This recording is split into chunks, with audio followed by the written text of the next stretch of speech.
What's up? You know what time it is. From the forum, week 6. Look, if you've been losing, it's time to right the ship. If you've been winning, we got to keep that train rolling. Pop in and ask your fantasy questions tonight on the show, and we will see you live.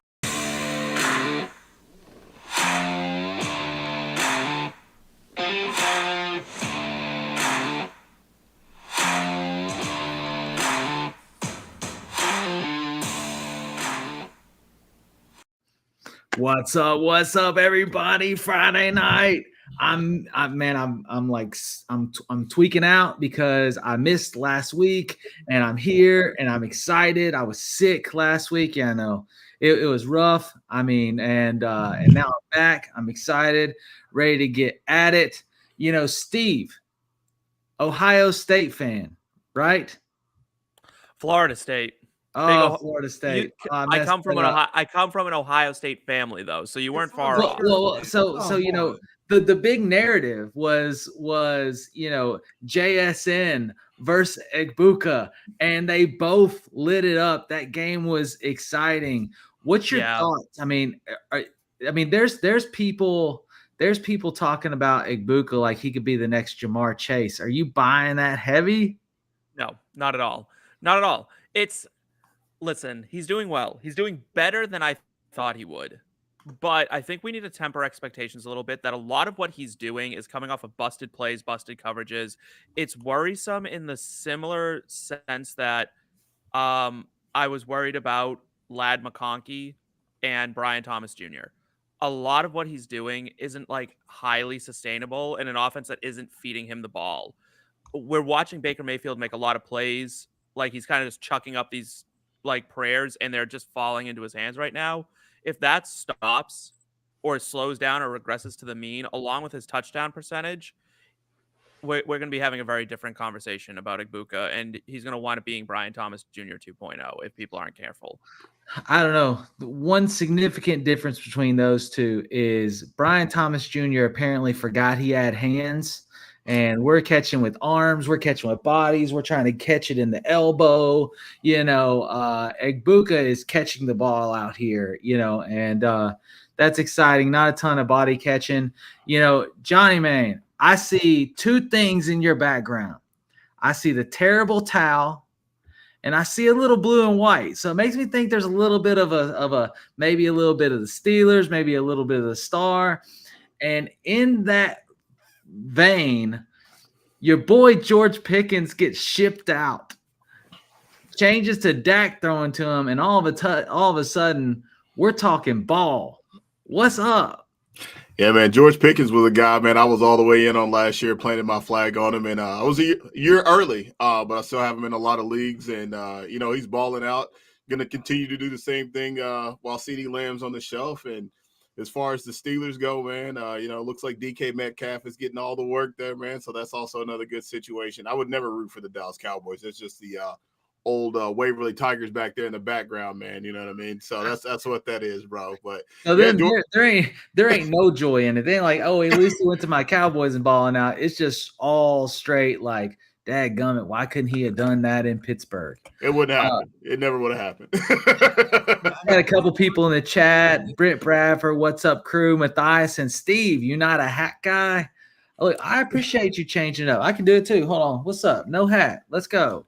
No, I'm just kidding. You know what? Like, I'm in my 30s, and this hairline ain't flinched 1 inch. You know what I mean? So I'm not one to cover it up. Like, if I got it, I'm rocking it. And it must be nice, right? I come from a bald family. Like, I come from a bald family. So this was, I believe the universe lets you have like one thing that you really, if your heart truly desires it, it will come true. And I really didn't want to go bald, but I paid for it, and so like there's consequences to that. But I'll take the hair.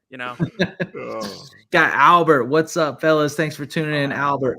All right, guys. It's From the Forum Friday night. This is your Q&A show, so drop the questions in the chat. We're gonna try to get to those as quick as we can. Share out the link. Bring your friends in. Hit the subscribe button. Let's talk ball. So starting us off, we got Matthias, and Matthias always showing up. Appreciate you. Darnold or Stafford this week? Steve, you had the instant reaction. Was that like a reaction of, oh crap, I hate that question? Or Yeah, that's exactly what it is. It's tough. It's tough because I like when there's an obvious answer, right? And because it can fluctuate. I'm leaning Stafford, I think. I just don't know why. And I it's can more tell just you why, like because Baltimore's defense is absolute dog water right Talk, now. it might be talk it, that baby. like Talk it. it's more like just that sense that like Puka Nacua might set the receptions record for a single game He this might week. set the season record on Sunday. Yeah, like this could be a real game, or it turns into such a blowout that like Stafford's on the bench by the middle of the third. yeah. Well, and here's the other part of the conversation that's really wild. So week 6, Seattle, Darnold goes up against Jacksonville. And there's this world where nobody was sitting here going, okay, Baltimore is going to be in the bottom half of the league of defenses. And Jacksonville is going to be the number 1 defense in fantasy right now. Freaking and they've played. I mean, granted, first 2 games, Carolina, Cincinnati, but they had Houston, they had San Francisco. Last week they had Kansas City. They're playing pretty good. I mean, Kansas City's a pretty juicy matchup right now for any defense. It seems like they're not a terribly Well, they're one-dimensional. They have no run game at all. So you cover Xavier Worthy. Travis Kelce's too busy getting songs written about you-know-whats. And what else do you well. have to cover? They're one dimensional because I don't. This is one of the few times I've ever disagreed with Andy Reid so strongly on how he's coaching. But running out, like honestly, at this point, if you threw Kareem Hunt in like water, he'd sink because his shoes are filled with cement. He's so slow. Like it's unbelievable. Love Like it. this man. Like I can't watch another plotting thing and like it's just infuriating because you watch Pacheco. last week. Yeah, but that doesn't mean anything. Like, so did Scadaboo and like all these guys. Like, you can stumble into a touchdown. Like, it doesn't take talent to score touchdowns. Jamal Williams was a top 10 touchdown scorer. He's not good. That doesn't make you good. It just makes you, heavy. Like, It like makes you heavy. The Jerome Bettis. Big back. Oh my god. Big back. Oh, that's it awful. just, I can't do it with this. Like, I think Pacheco should be getting 15 to 20 touches in that offense every game right now. I just want to see more Rashard Smith because every Yes, time sir. he gets it, especially out in space, it looks good. But you know what? You know what hurts Pacheco? Let me tell you why Pacheco is not as good as He he runs like could a be. Scooby-Doo character. Well, partially, he has no patience. He has no patience. He just wants to run up in that hole as hard as he can and try to battle through, but he's tiny. You got to have patience. You look at Rachaad White last week. You look at Rachaad White follow those blockers, or it was last week or week before last. Yeah. I mean, just smooth with it. Like Le'Veon Bell was not an amazing like break tackle, find space guy. He just followed the blocks well, and Pacheco just doesn't do that. He's like no patience. He's like, I just gotta get in the hole. Gotta get in the hole. Last week after getting his helmet ripped off. Like that is all you need to know about Isaiah Pacheco. Hey Joe, your volume on your mic is pretty low. You may have to see if you can crank that up. All right. So are we Darnold or Stafford? Hit it real quick so we can keep moving. Stafford for me. Stafford. All right. So seems like it's Stafford across the board. Tyler Sperry, Romeo Dobbs, or Kendrick Bourne this week. Can I get a mic check real quick? Is this better? A little bit. Maybe keep cranking it up just a tad. I don't know.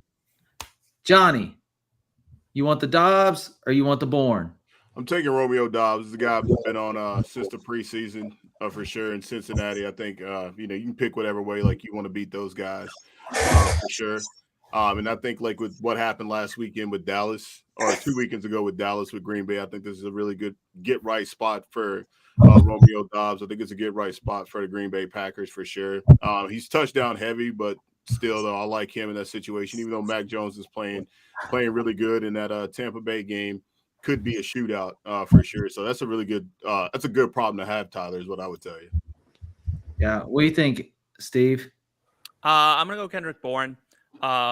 He did a great job last week. He was a monster. I don't see a reason why he couldn't do it again. I don't think there's anyone else to throw to right now other than like Christian McCaffrey. But Mac Jones. The thing we got to remember about backup quarterbacks, and this happens a lot, and we panic a bit when backups come in is that they tend to lock onto their number one target, right? Like because they're not given the keys to the kingdom. So they're going to just kind of lock in and throw at their first read. And that's going to be Kendrick Bourne because everyone else is kind of out. All right, got a couple people. Haywood, y'all. I'm not gonna mess that up. Yes, sir. Dubes. Good evening, Dobbs. Good evening, fellas. Thanks for tuning in. Hit that like button. No, that's not a mess up. That is like one of those names that's like you say Your it out loud. volume's here now, Joe. Is that better? Am I It's too loud? so much better. You were like, and now you're like, whoa, I'm here. We talked about it before. We talked about it before the show. Having an 8-month-old that like goes completely like ninja monkey on your setup is just not good. Yeah, he had just had a little Michael Jackson-ish. All right, Jacob over on Twitch. Should I flex Bill or pick up Bourne and flex him instead? Okay. So Washington is playing Chicago this week. I think if you are into like the DFS stuff, it's tough because it's not in the main slate because it's a Monday game. But that has all the makings of a shootout. I think Rome's going to have a big game. Chicago's given up 33.1 points in the last 3 weeks to running backs. He got over 50% of the touches. I think people are going to be reserved because of what happened with Woody Marks last week. We heard all of this stuff about Woody's the guy. Woody's going to be doing this. Full Wood ahead. And then he got, 2 points? And everybody was like, damn. But it's got all the signs pointing to Bill. They're still banged up in the backfield. You got Jaden Daniels back, which is going to lighten the boxes a bit. Bourne does have that good appeal. He has the chemistry with Mac Jones, but I will say that out of the two, Tampa Bay is a better passing option. You don't want to run against Tampa Bay, so they're going to have to throw the ball, but it's such a juicy matchup in that Monday night game. Give me Bill. Yeah, I think to your point, man, with Bill, with Jaden Daniels being there, 82 yards and 111 yards for him. So I think, like, obviously the offense looks like a lot different when he's there. It's just a different dynamic. And I think, like, for me, Bill's definitely the play.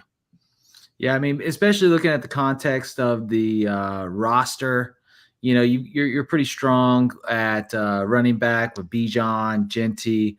You know, you've got Igbuka and JSN at the wide receivers. Like, you know, if you're flex, like I don't even feel like you need to, you know, I guess I might grab Bourne just to have him on the roster, but go ahead, Steve. I have a question. Why is this man starting Drake May over Justin Fields? I seen a weird stat, like about not weird, but I seen a stat today about the Denver Broncos, and they haven't allowed 15 yards rushing to any quarterback the entire season. So maybe he's just thinking about that. Justin Have Fields they played is outside anyone who shot runs like? I mean, this is Justin Fields, though. You know Yeah, what I mean? yeah. Like, I have May ranked above Fields this week. I have May at 9 and Fields at 13. May's also playing at New Orleans. 13. He's playing Yeah. New Orleans. Big pace up. This is like his highest projection of like projected points on the season out of his games. But Fields has done it. Like we've seen him do this week over week. I could see the debate, man. I could see it going either way. It's not like Drake May's slouch, and he's averaging like 2 I'm touchdowns from a Boston, game. by the way, so I'm saying this as like a homer. Like Justin Fields is far and away the better option. I feel like it's not like that Patriots offense is like humming. I mean, Drake May's put up last week he had a down week, but he's had 23 of the last 4 weeks, 26, 20.2, 23.2. So it's not like he's been struggling. He's got the connection going with Diggs. He also is a running threat as well. He's not the level of Justin Fields, but Justin Fields is a garbage time king. He's basically the Black Blake Bortles. Like he doesn't come in until the fourth quarter. If you look at his stats in the first 3 quarters, will like Joe, you and I are about to fight because that narrative is such trash. Like it's not Justin Fields' fault that the coaching staff doesn't know how to call a game until the last 8 minutes of a game. Like it is run. No, it's not. But it's the fact that it's been 4 coaching staffs and it's been the same story. He's 0-26 when his team score over less. If the opposing team scores more than 21 points, he's never won a game.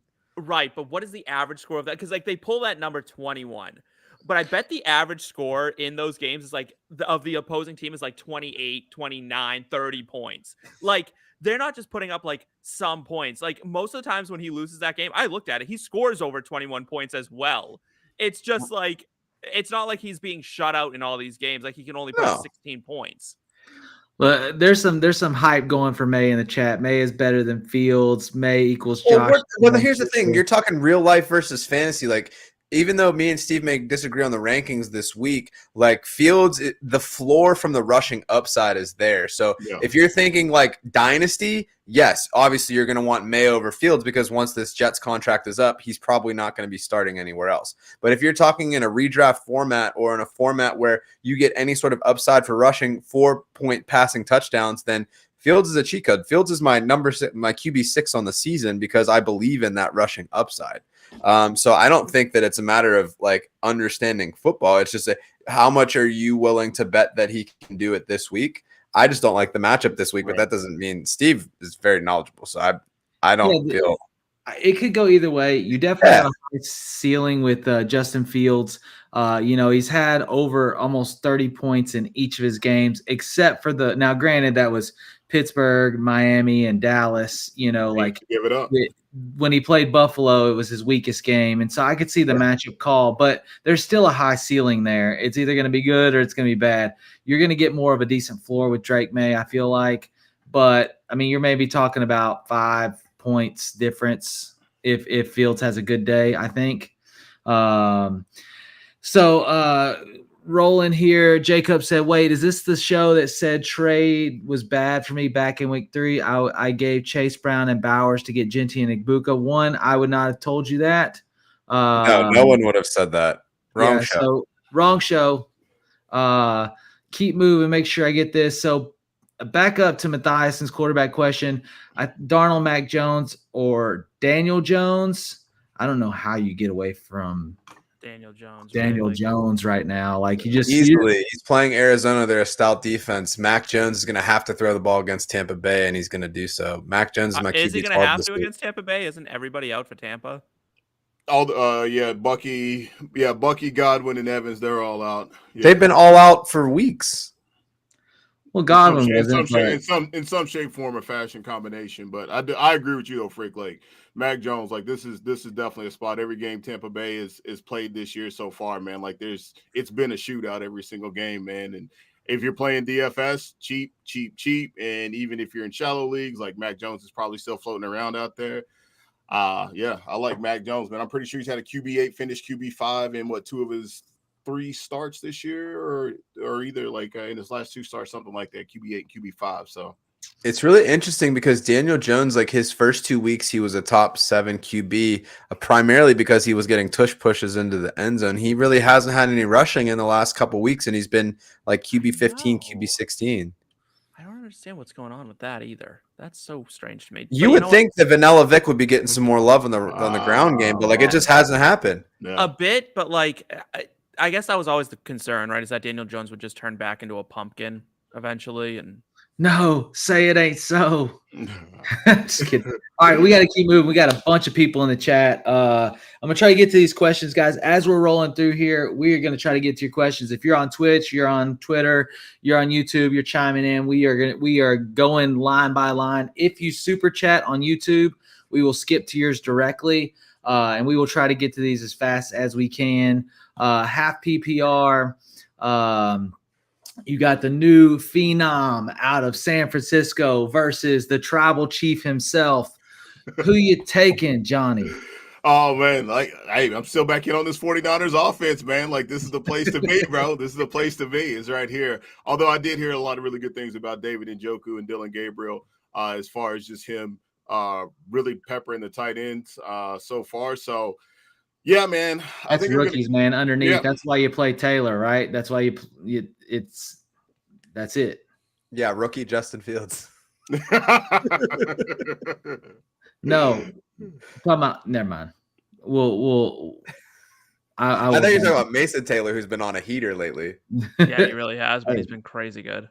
Love Mason Taylor. That was one of I grabbed him in like every single dynasty league I was in like the 3rd round. So glad that that's starting to work out. All right, keep moving. Let's see here. 8 targets last week for Njoku, by the way. Half PPR, Joe. Who do you have ranked higher, Pollard or Michael Carter? Yeah, so Michael Carter has a pretty tough matchup this week. In half PPR, Indianapolis has only given up 14.9 points per game. I don't have a lot of confidence in that Arizona offense this week. You got Kyler Murray. They're saying he's going to be banged up with the foot.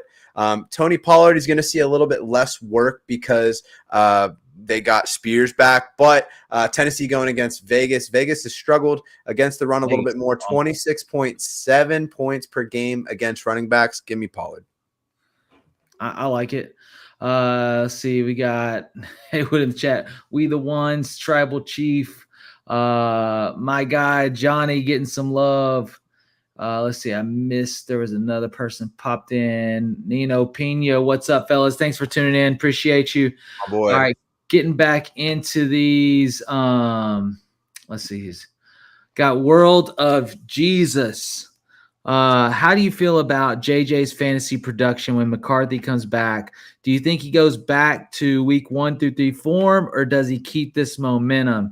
This is obviously an important question because we talk about righting the ship, right? Like he's been on a screamer, he's been scoring points. And so if you think with McCarthy back, it's going to be worse, how much of a sell high could JJ be for you in current, especially if you've been depleted, you lost Reek, you lost Malik Neighbors, you all these people that are already getting. I mean, if you've lost Omarion Hampton, Najee Harris, I mean, we're taking hits and injuries already. If your box is depleted, JJ's somebody that you could go and you could get several pieces to fill out your roster if you're looking to make that trade. So, you're shaking your head. Yes, Steve. Where are you at on? Do you think the production is going to be there? Do you think it's going to fall off? And what are you doing with JJ right now? I'm selling because it's not going to be there. We've seen what JJ McCarthy is. And the problem is that he was hurt all of last year and got no reps.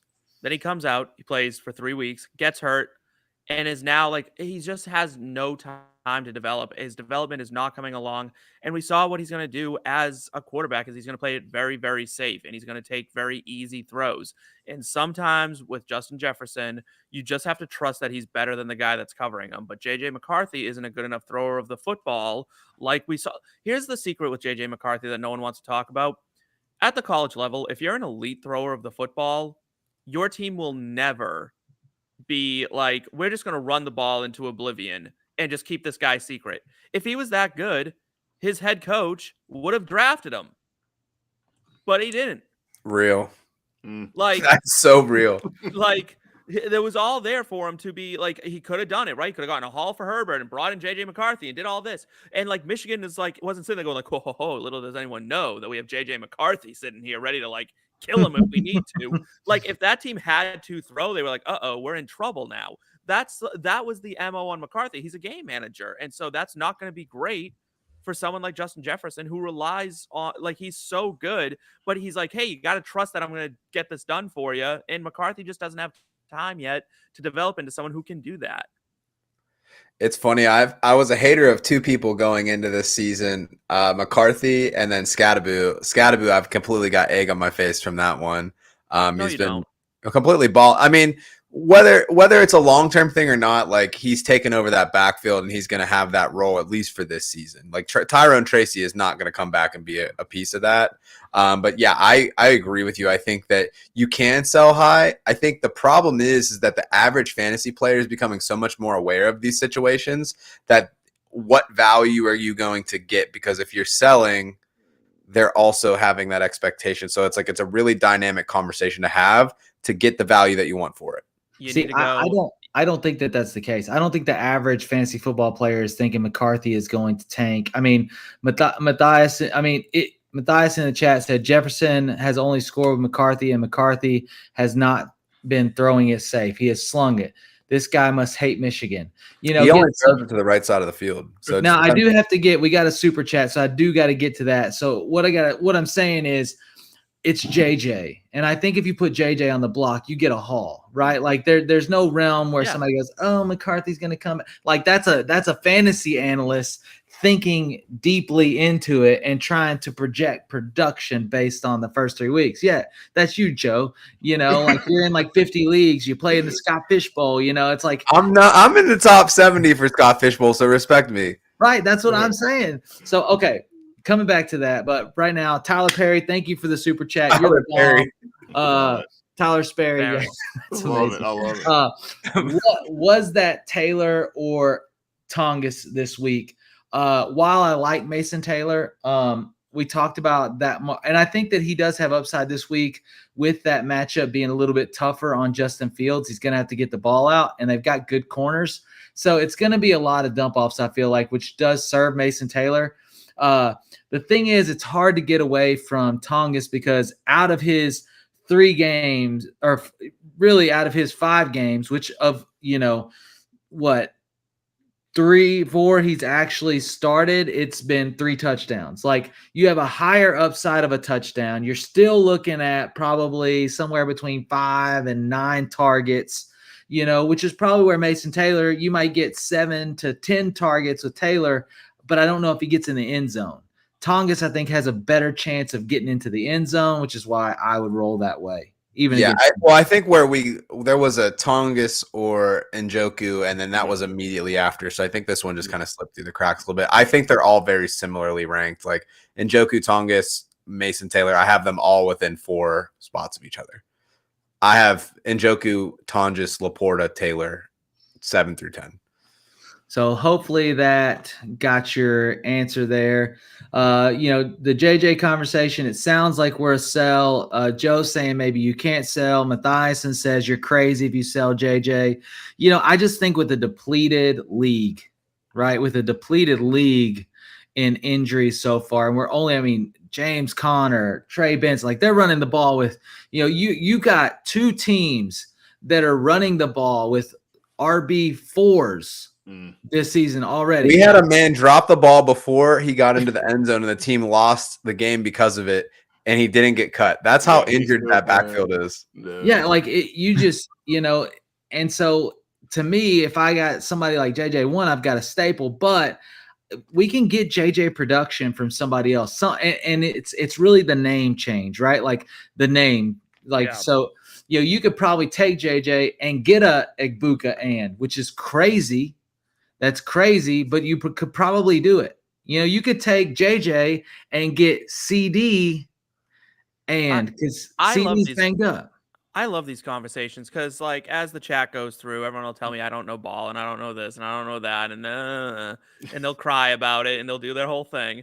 And like at the end of the day, I'm just saying what the truth is. Like, I've been right about a lot of these takes. I was told the same thing when I said Chase Brown wasn't going to be good this year. I said the same thing when I said Ladd McConkey wasn't going to be good this year. People want to hear what they want to hear. Like, listen, if you're all in on JJ, then stick with them. That's fine. But like, don't be mad at me when I say, hey, listen, he wasn't a wide receiver 1 with JJ McCarthy at all. It's not going to keep what makes you think like he wasn't showing improvement? He actually got significantly worse and then kind of got this weird random injury out of nowhere that feels an awful lot like hey, take a breather and figure this out. Yeah, I think like the other part of that too is I think like a lot of people, I know for me, like Kevin O'Connell is somebody that like I've like trusted just in general with quarterbacks, just with like what he's done. And I think like the one thing like about JJ was during the process, I wasn't a fan, but then he landed in Minnesota and I was like, okay, well maybe this thing can work. And I think to your point, Steve, like now, like after like 2 weeks, it's kind of like, all right, well, this is what I thought he was originally. So, all right, like I think I'm going to have to take a step back, and I've got him in a few leagues, and I think I'm going to have to take a step back with him, man. So. Yeah, it's tough, and it might be a really complicated system. You know what I mean? That's the other thing. Like a lot of veteran quarterbacks are succeeding under O'Connell, but we've never seen a rookie in his system before. Yeah, Josh Dobbs is literally a rocket scientist. Yeah, I mean, like we've never seen like a young player just step in and play this. Like Carson Wentz is looking good, but he's been in the league for 150 years. Like like my man, cooking. Like it just is. We just gotta give more time. So sell high. No, for sure. What I'm telling you. Yeah. All right, keeping rolling. Got Nino Pena in there, full PPR with a big play bonus, 1 running back, 2 flex. Chase Brown, Michael Carter, Harvey Pacheco, Ellick, and Mason Taylor. Whew. Woof. That's tough. Woof. The one It's thing gotta I be Chase will Brown. say, Chase Brown is a tough matchup against Green Bay, but Joe Flacco averages 8 targets per game to running backs. Chase Brown's not going to run any better because Joe Flacco is now the quarterback over Right. Jake Browning. But the dump off option versus Jake, my life is so hard because I back up Joe Burrow and they didn't support me Browning is much improved for Chase Brown in a PPR format. That being said, I would probably play Mason Taylor because you're playing Denver. Garrett Wilson is going to get the Sertan Island treatment, and he's basically their wide receiver too. Yeah. No, I can dig it. And just to even even add more context to that Chase Brown conversation, man.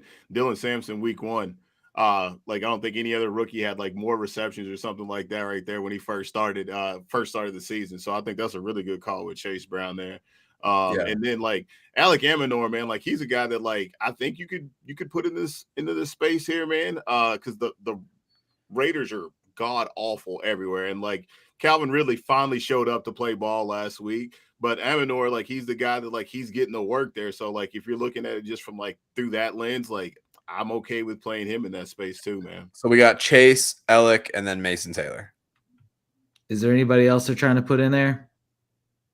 I think the big play bonus is the piece. With you have a better chance of a big play with at least with Ellick and Chase Brown than you do the other. Harvey's possible. It's right there on the cusp. Yeah. And so that's debatable. And then I just want to throw this one out here because we missed it. Mac Jones or Kyler super flex. I would play Mac Jones this week. Mac Jones, baby. I'm telling you, it's Mac Jones week, baby. I'm with you. Oh, that's funny. Do you think the foot injury is legit with Kyler? Do you think he got a little dinged on that snap that hit him right in the face? You mean the concussion snap? Oh, God. Oh, my God. We don't need to get on Kyler. I can't do Kyler Murray. Yeah, that guy. I mean, there's no Call of Duties coming out this year, so I always like rushing upside more than I like pocket passers. Didn't Battlefield 6 come out this week? Maybe he's a Battlefield guy now. I sure hope not. All right, back to fantasy football conversation. Over on Twitch, Easton 7 goated. Start Scatabo, Saquon, or Rico. Well, I was about to say, yeah. So I'm hoping this is a week 7 question. Otherwise, your decision is made for you. Unless this is one of those things where he's popping in a question just to see if somebody's paying attention or knows ball. We're paying attention. I would start Scatabo. He had a good game. Yeah, I would start. I mean, running in, I may have not said start Scatabo, but information that I know now, I would start Scatabo and Aldo. I don't think anybody going to that game would have said. 7. Yeah. Oh, it's a week 7 question. I think that Chuba Hubbard comes back week 7, so I would probably. I'm going Saquon.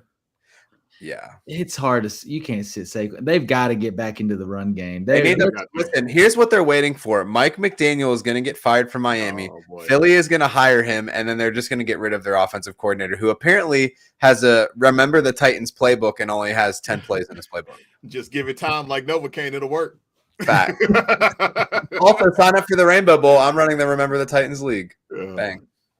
Next year. Nice. How come everyone loves Johnny, and I'm I feel like I'm the villain on every podcast I go on. I just am I'm the ultimate heel right now. You do bring it upon yourself. I'm right most of the time, and y'all just need to get used to it. y'all really are a bunch of crybabies out here.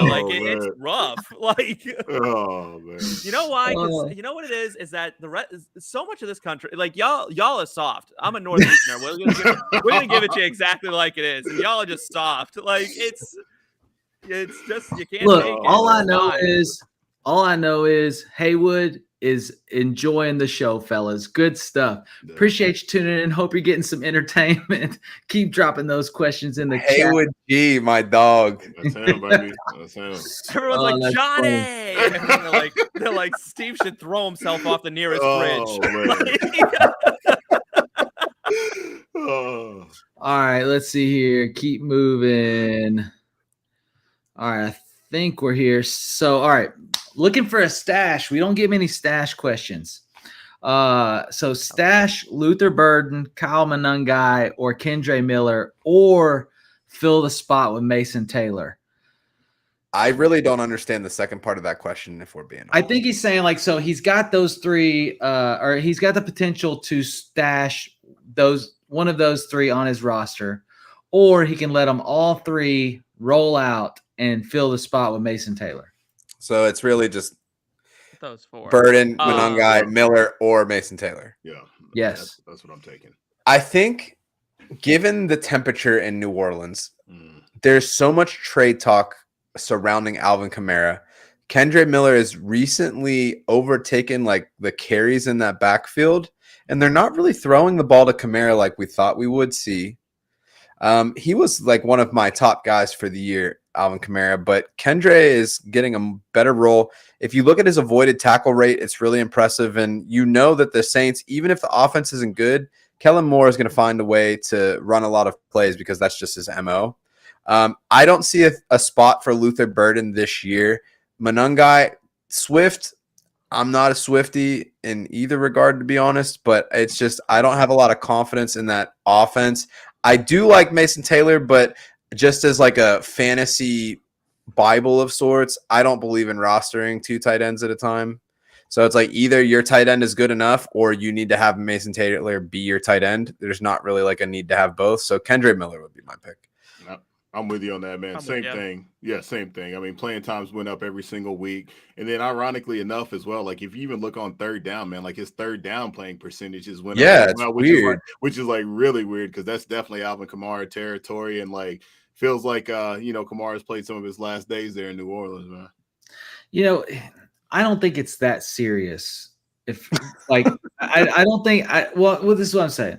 So like yes, his snap percentage is going up, but we're talking about like week 3 27%, week 4 31%, week 5 39%. Like he's still yet now maybe this week he crosses the 40% threshold with Kamara a little bit banged up. But the reason that I would agree How's is Kamara banged up. He hasn't touched the ball in like 3 weeks. And Kendre Miller was in the Allen doghouse for like 3 years. And like Kamara, man, he's like it's light boxes for him or nothing. Kamara has like banged up from. Kamara had 20 touches 2 weeks ago against Buffalo. Last week he didn't have that many touches, but again he's literally questionable now. Like he's banged up. He's got an ankle injury, and so like, but that's why I lean Miller. I will lean Miller with this conversation as well, and it's just because the freaking running backs are falling off cliffs this year. Like it's just bang up after bang up after banged up. But I will say this: good for New Orleans. The running backs are averaging over 4 yards a carry. Like it doesn't matter. Kamara's averaging over 4 yards a carry for the most part. So I mean, like it's a good world to run the football in down there. Like it could be fine, and I would rather stash them unless this is some crazy like tight end premium. Sure. League. Yeah, of course. Yeah. All right. So we got another super chat from PC. Thanks for the support. Appreciate you. PPR pick 2. Injured Zay, Golden, Downs, Judy, or Flournoy. Injured Zay is Zay Flowers, right? Yes. Is he hurt? He's really thinking of putting Zay Jones in the lineup over these guys. That would be crazy. What? That'd be crazy work. Crazy work, yo. Crazy. I didn't think he was like significantly injured enough to be referred to as injured Zay. He's got a shoulder injury. He's questionable to play currently. Yeah. I have this theory this week that Cooper Rush is going to have a legacy garbage time game. To Steve's point earlier in the show. Against the Rams? I think the Rams are going to go up big. And then Baltimore is going to go in the ultimate garbage time mode. Justice Hill, I think, has a good game. I think Zay Flowers does good in garbage time, but I think it's not going to be close. And it probably will never be close, but they're going to try to get closer. So I think out of these options, Golden, he's getting 4 or 5 targets a game. You can't trust it. Zay got 5 targets last week. Huh? Zay got 5 targets last week. Right, but he's seen more. Golden has never seen more. I'm going Downs because he doesn't need a narrative that has to happen in order for him to have a good game. But has he had a good game yet? Yeah, he's done all right. Yeah, no, this is tough work right here, no doubt. So the person I'm most curious about is Flournoy. Do y'all think that last week the 9 targets was legit? Because that came out of nowhere. Second year player, it was. I mean, I'm playing him in the Fans Classic. It's 14 teams, so I'm rolling them out there. I'm playing him, so I'll go with him. And then, to your point, man, the rest of these guys are like blah. I hadn't even heard of him until last week, and I thought it was one of those situations. Like, you ever see when ESPN they'll be like, "Oh, pass complete to," and it's like a defensive player. It's entirely wrong. I thought that's just what kept happening. I'm like, who is this player they've made up? This is a creative player. This man doesn't exist. I've never heard of him. Yeah. No. Give me the bookends. Give me Zay and give me Ryan from Dallas. I think they need an additional target. We've seen them support George Pickens. We've seen them, Jake Ferguson, tight end 1 on the season. But Dak has done enough to throw the ball to kind of have that third guy. I think Zay gets garbage time points. I think Flournoy gets the points. Judy, I don't think does well against Pittsburgh. Mm-mm. Downs, Indy doesn't excite me against Arizona, and Golden, it's just you're banking on a long touchdown to have something happen against Cincy, and we'll see.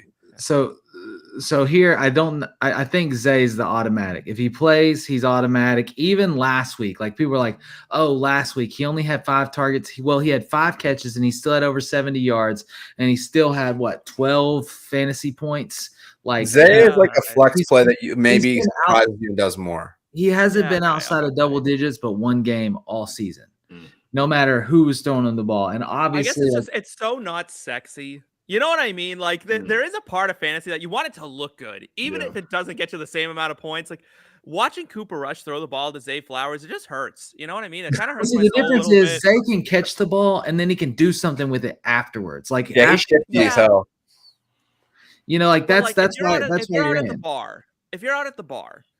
Oh, God. And you go. We have more questions. Let me just make. And you go home with a 2 or a 10, right? It still accomplishes the same thing, but real. One's a 2 and one's a 10. No, Zay is not a 2. That's not the conversation. Zay is the 2. If you were going home with Zay Jones, yeah, that's your 2. No. Zay is the ultimate 2. He looks super great when you're drunk, but in the reality of the situation, he plays in a non-passing first offense, and he has way more bust games than he has boom games. But in the right lighting, he looks hella hot. But if you take a 2 and hit it 5 times, you get 10. So there you go. Oh my God. That's what I'm saying. He wants to hit a 2 5 times rather than 10 1. Guys, here on the radio, okay?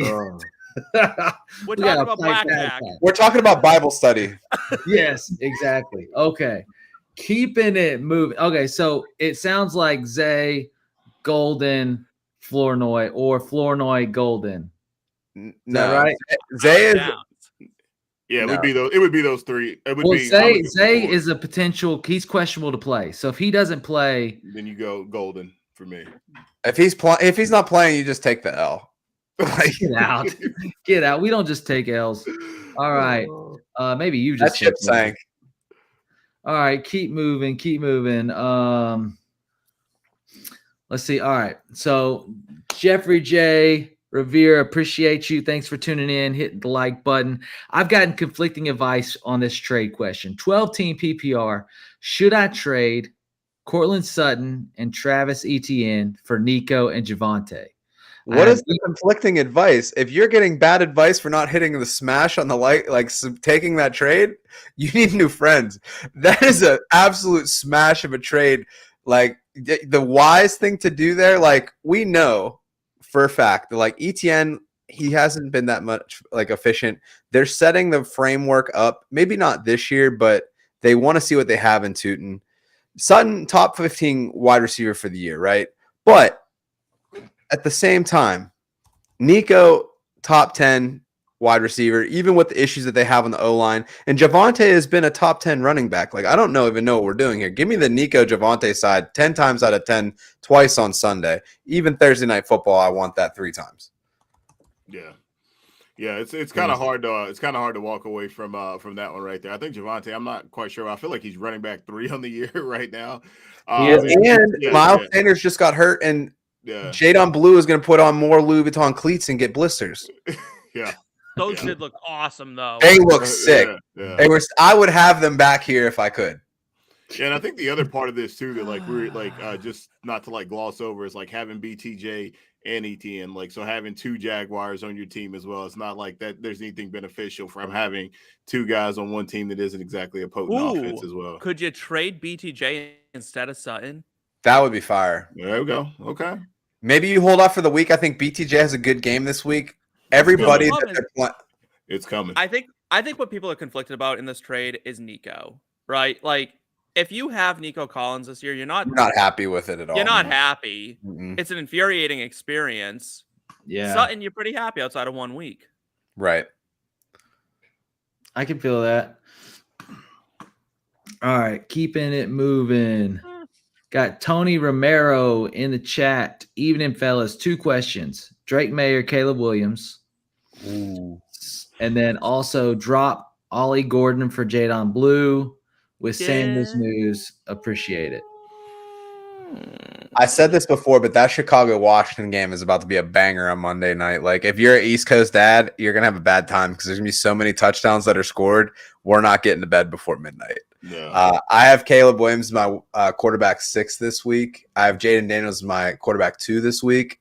I think Rome is going to have a sick game, and I think that Caleb Williams is going to have a big night too. So I would roll Caleb Williams over Drake May.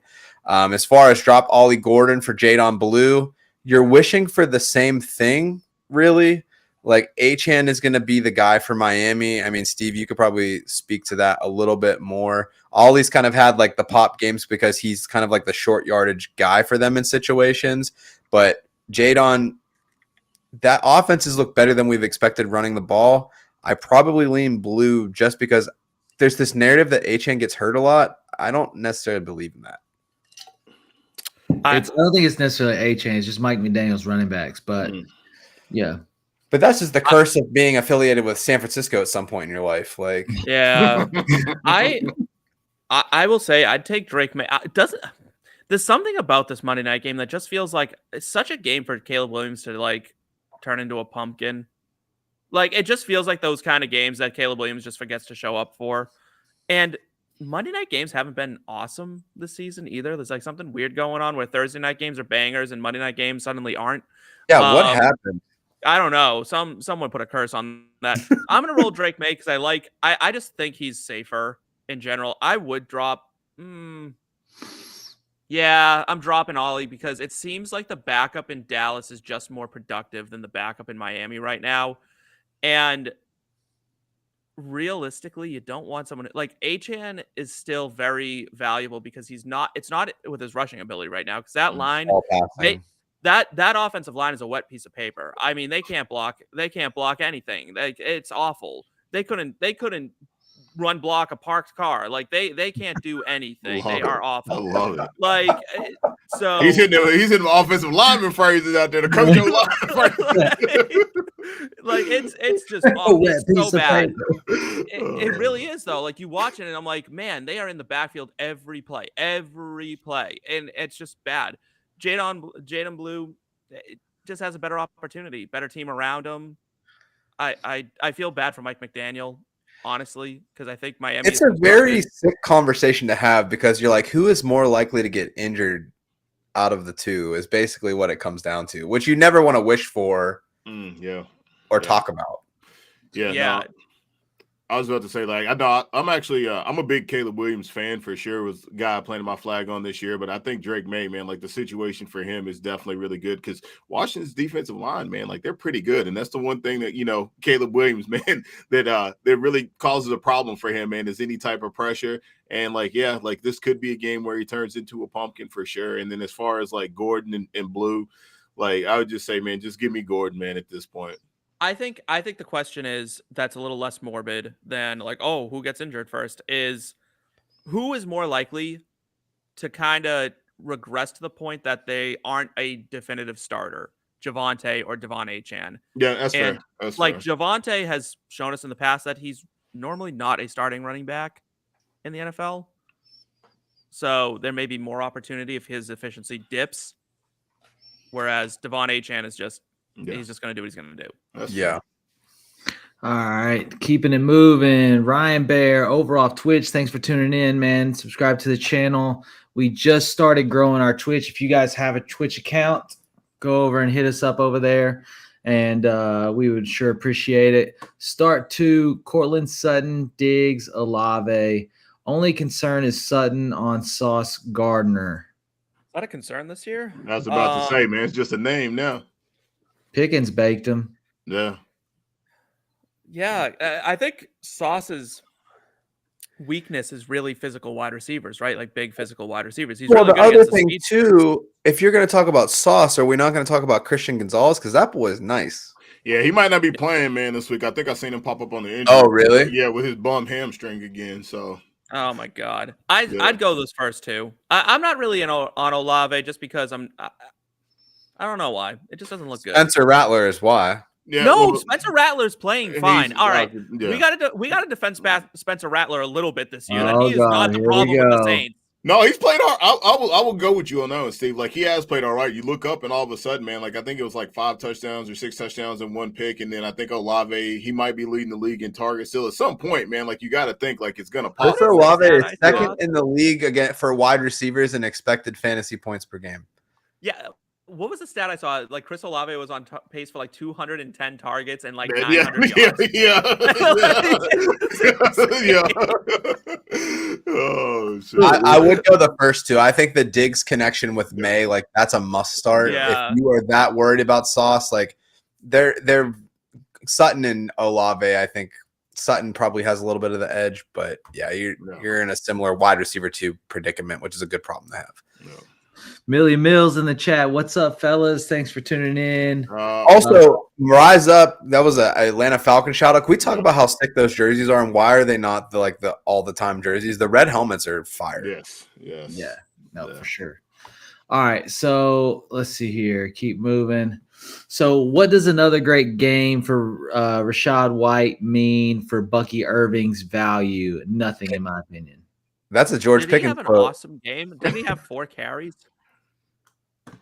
Yeah, I mean, he predominantly got his Rashad White was predominantly like a PPR machine last week. But they clearly have a defined role for both of them. If you look even back to last year, Rashad White actually had a lot of top 24 finishes because they use Bucky as the lead back, but he still gets the action. They have a lot of faith in him. He's not an efficient runner per se, but they have a role for him. It keeps Bucky fresh. So it's not going to change anything for them. They know what they have. Yep. Rashad White hasn't averaged over 3 yards a carry in the last 3 games. Yeah. You know what I'm saying? So like you're not worried about that. Even the year that he was a top 5 running back, he was under 4. Wildly inefficient. Way more explosive. Wildly inefficient. You're hoping for really a good touchdown. passing. It was a Chase Brown kind of thing where it was like you weren't efficient, but you were the bell cow. And then they found somebody who was more efficient.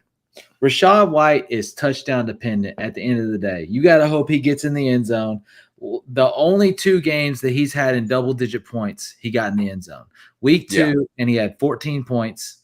And then last week, he got in the end zone twice. He still only ran for 41 yards on, 14 carries? Yeah, well, if Bucky's out, he's a must start because they're like Sean Tucker's a solid piece, but they're going to give White way more Right, work. but the question is, what is Rashad White? Nothing. I'm so fascinated by this person's profile. I'm so sorry. Like the Boston Strangler, and then their profile picture is just Beaker from the Muppets. I'm like obsessed with that. Muppet is also a top 5 like insult. Like you Muppet, like that's just legendary. Oh, it's to a me. great one. So had to trade Henry away. Ended up with Flowers and Monty. It's not I mean, terrible. I think he's Yeah, all you didn't right. do No. too bad. It was all right. Boston Strangler. The Vikings decided to start McCarthy over Wentz. Does that make JJ non-dynasty trade? Does that make JJ non-dynasty trade? Probably So like would you, if they bench JJ full, like if they bench McCarthy full time, does that change the opinion on the discussion before about the value? Like if Carson Wentz becomes the starter for the rest of the year, would you still trade Jettas? Oh, okay. Gotcha. Yep. yeah, no. If JJ McCarthy starts, I don't think that's the Justin question Jefferson's though. value goes down. If JJ starts, Justin Jefferson's value will drop. If McCarthy starts, you trade Wentz. Jefferson. So Wentz or McCarthy, like that's If what Wentz is starting, you roll with JJ. If McCarthy's starting, you trade JJ as a high Yeah. as a sell high. Yeah, exactly. Is what he's saying. I got you. All right. So hopefully that answers the question. That's been a volatile conversation tonight as far as like what to do with JJ. And it's because let me tell you this. If you're rarely in your leagues does somebody actually trade away a name. Like somebody you go like Derrick Henry, yeah, you go trade away Derrick Henry because he's had like 3 weeks of garbage, right? But like a JJ, even Jamar Chase, like most people don't deal with those people. So the fact that like if somebody comes to you and they say, hey, I want JJ, okay, like milk it. You know what I'm saying? Like see what you can get. You may turn out better, like is what it is. That's how I got Bijan. How you got Bijan. There you go. I would take Bijan. I would cry if Bijan. somebody did that. If somebody traded got him. Bijan for JJ, If someone was like, "Hey, I'll give you Bijan for pretty much any player," Anything. Yeah. It was I'm like, so what I did. take it. I am a like vulture in the world of fantasy, and this team was just tanking, and he had Bijan, and I'm like, I can save you. I'll pull you out of the depths. I'll send you 3 players. All you gotta do is send me Bijan and Tyler Warren. And I sent him Waddle, Sutton, and Kamara. You're a Wow. sick It's man. still- Man, You're a that's, sick still- man. man. it's You're beautiful. a sick man. Word to string a bell on that one. All right. Are top pick running backs more valuable than top wide receivers right now? Could this be a 2026 trend and a throwback to the old days, running back heavy? Look, I can tell you this, and I'll speak from experience because I typically How many was it in a row? 8, 9. It was 7. I went 7 7. running backs in a row. I typically draft running back heavy. And this year I took it to an extreme because typically, and I did land Igbuka in a lot of leagues. I landed, these players that are coming out later. So I'm still competing. But it's been a tough year for running backs and being able to have stability, really in any position, but especially running backs.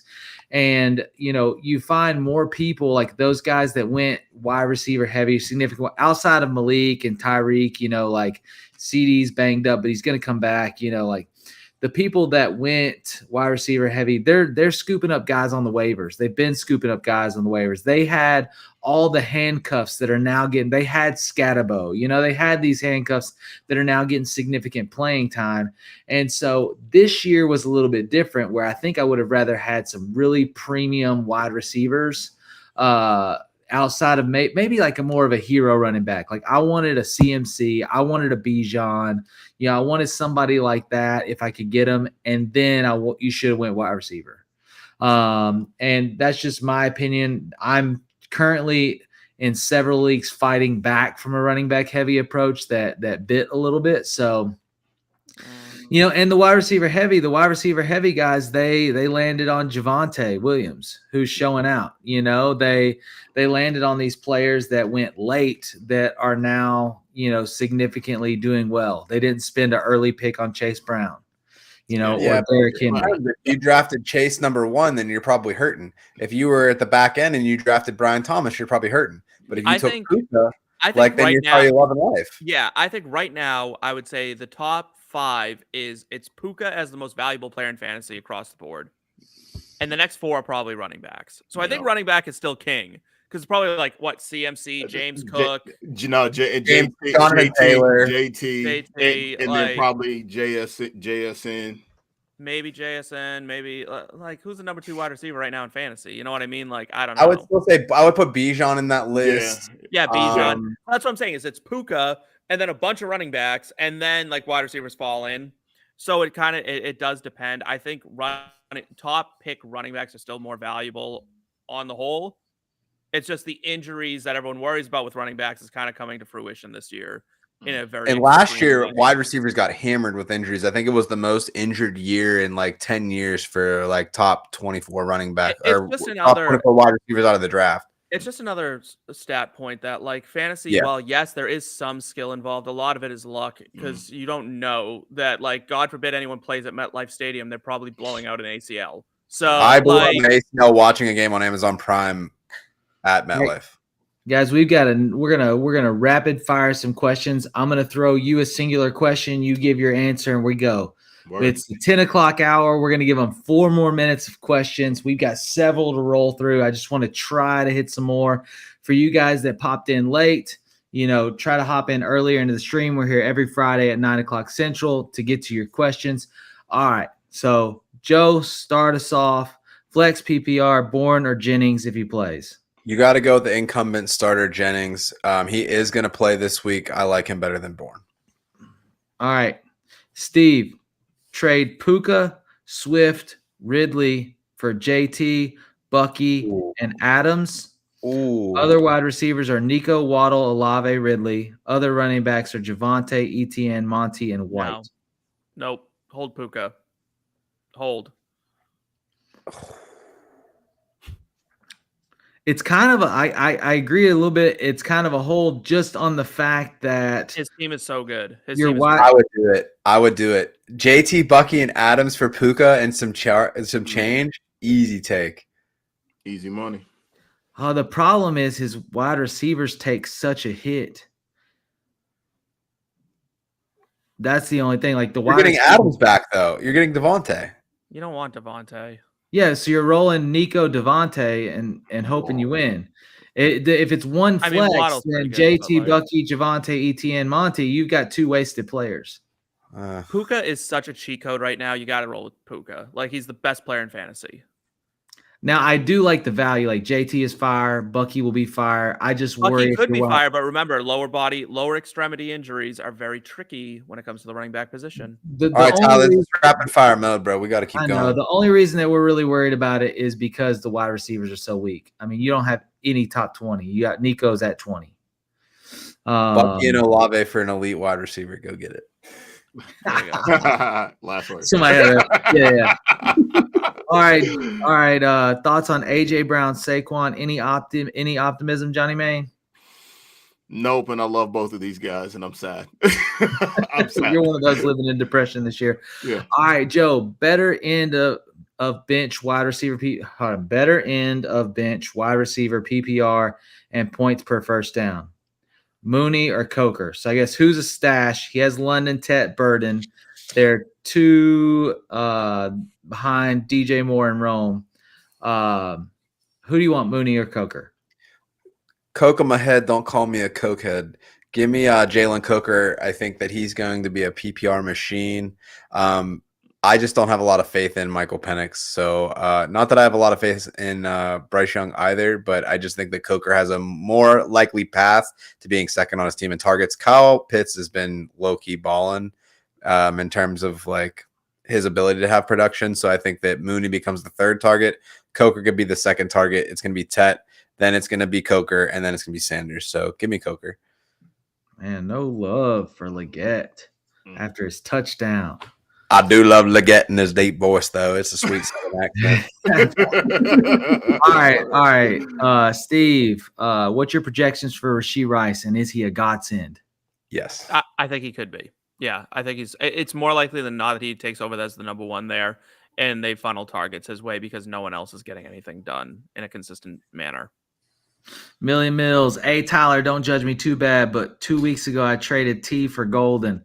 I'm banking on a playoff breakout for him, and plus I was just tired of Higgy. I like that. I don't hate the deal. T's just not been that. They're going to be without Burrow. It's going to be a hot mess. I do like it. I do like T better with Flacco, but nobody knew Flacco was going there. I still think Golden could have a big play any given week. So I don't hate the deal. It's fine. Good job. All right. Start 2, Jason Ortiz, Johnny, Pittman, Jalen Waddle, Rico, Jalen Warren. I'm definitely going to go Rico, and I'm going to go – I'll go Jalen Waddle this week, man. I think an upset's brewing there against the Chargers. Ooh. All right, so I'm just gonna quick to Joe. Any take? I know you're high on Pittman. No, I like it. I have Waddle ranked ahead of Pittman just because of the wide receiver 1 opportunity. All right, Steve, start 1. Ertz, Tongas, AJ Barner. Tongas. Agreed. All right, Joe, Ladd, Sutton, London, Myers. All right, so there's 4 names there.